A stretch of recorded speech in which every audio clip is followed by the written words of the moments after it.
Chapter 1. Dream. The first things I notice are the dogs. They're Cairn Terriers, like Toto in The Wizard of Oz, like the terriers that Mom and Dad keep as pets. The warm and fuzzy pups that are part of my clown act. I'm a kid in this dream, a little boy on a journey whose destination is unknown. I walk through the woods.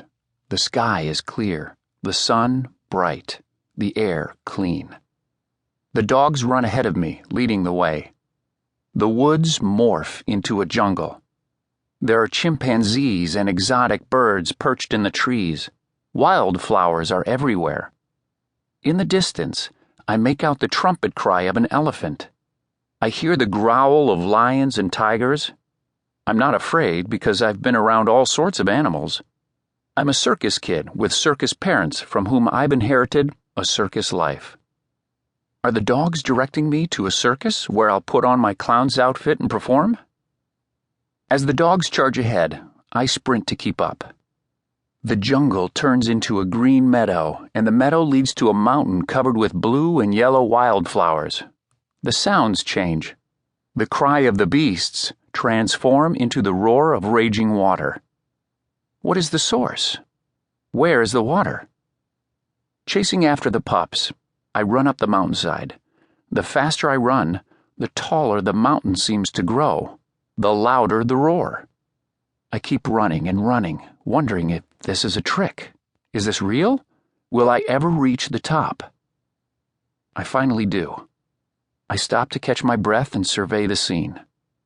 Spread out before me is a natural wonder, a spectacular horseshoe-shaped waterfall commanding the width of the entire horizon.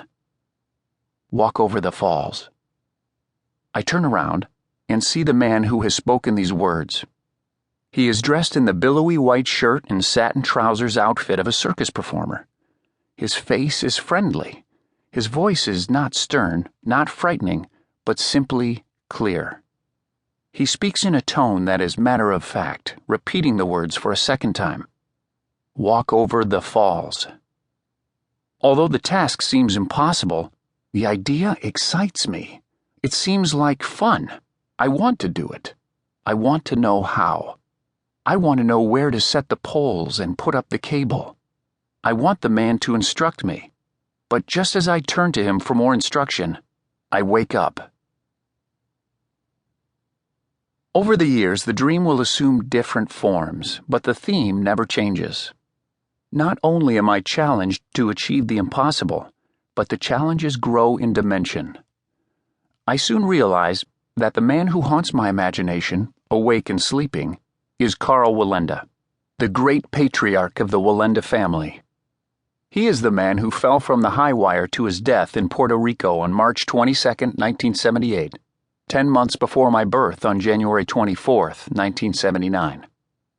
He is the man who entered my dreams early in my life and has remained there ever since. He is also the man who is my mother's grandfather and my father's teacher, the man who literally brought my parents together and hired them to work in his company of performing artists. Amazingly enough, one day the abstract dream becomes concrete reality when my parents are performing at the Shrine Circus in Buffalo. That's when they take their 2 children to Niagara Falls. I'm 6 and my sister Liana is 8. We spend months at a time on the road, and on days off we often visit places of interest like the Washington Monument or the field where the Battle of Gettysburg was fought. I like these tourist excursions. I find them fascinating. But Niagara is something else altogether. I'm not only stunned by its tremendous size, but thrilled to be facing an awesome sight that seems to have emerged from my dream. I've been here before, I tell my dad. You must have seen pictures, son, he says. We've never been here before. I have. Dad laughs off my remarks, but I cling to the memory.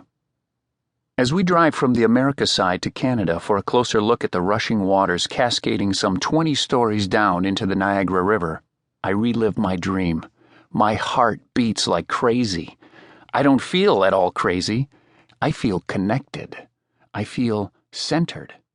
I don't know what to call these feelings.